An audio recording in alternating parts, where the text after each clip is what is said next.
Something must be done with our things when we are done with them ourselves. We can bequeath our wealth, large or small, according to our own subjective standards of justice and equity, or we can adorn our lives with the gospel by using our wealth the way God uses His wealth, by sponsoring the increase of holiness. In thinking through the ways that the gospel might shape and adorn every area of life, we start with inheritance, because inheritance was the first thing given to Adam at his creation. As God's son, Adam begins life with an inheritance in the form of a garden. Adam must take this capital and build upon his inheritance. He is to fill the earth, increase and multiply. But Adam lost his inheritance through his sin. Over time, men like Abraham are promised an inheritance, while others, like Cain and Esau, are disinherited. The reason is simple. God finances holiness and faithfulness over blood ties, equity, or personal preferences.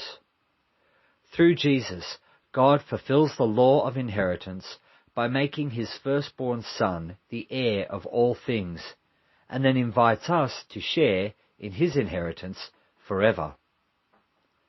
One of the places we read about the laws of inheritance is in Deuteronomy chapter 21, verse 17. He shall acknowledge the firstborn, the son of the unloved, by giving him a double portion of all that he has, for he is the firstfruits of his strength. The right of the firstborn is his. Under the law, the firstborn son got a 2/3 or double portion of his parents' wealth. Its purpose was to capitalize the future of the family estate and also assume the responsibility and care for aging parents. All other sons received an equal share of the rest, which could include land and gifts. Daughters were capitalized through marriage to a godly man. Slaves could also inherit as they became virtual family members. Throughout Scripture, God puts wealth into the hands of the righteous as an inheritance because God's purpose is the continuation of a faithful and obedient people.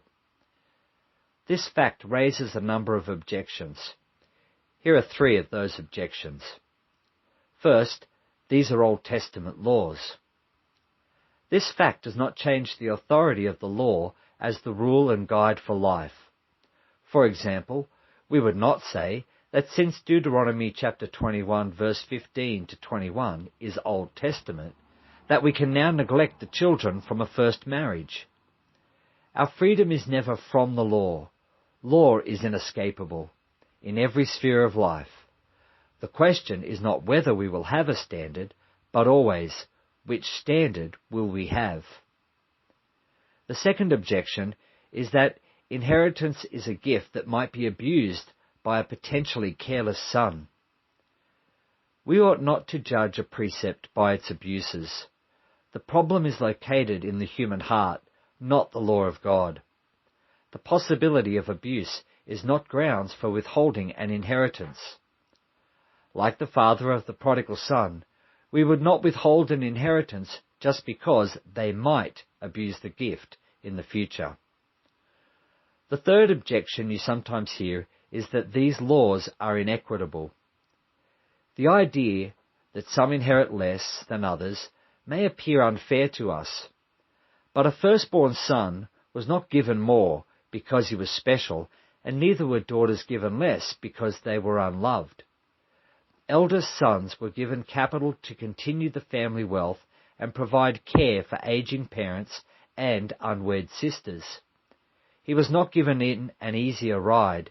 He was given greater responsibility.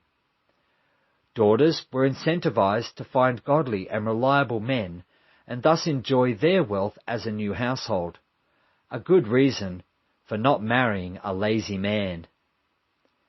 Inheritance is designed to achieve something, namely the building and multiplying of a holy people, Malachi chapter 2, verse 15.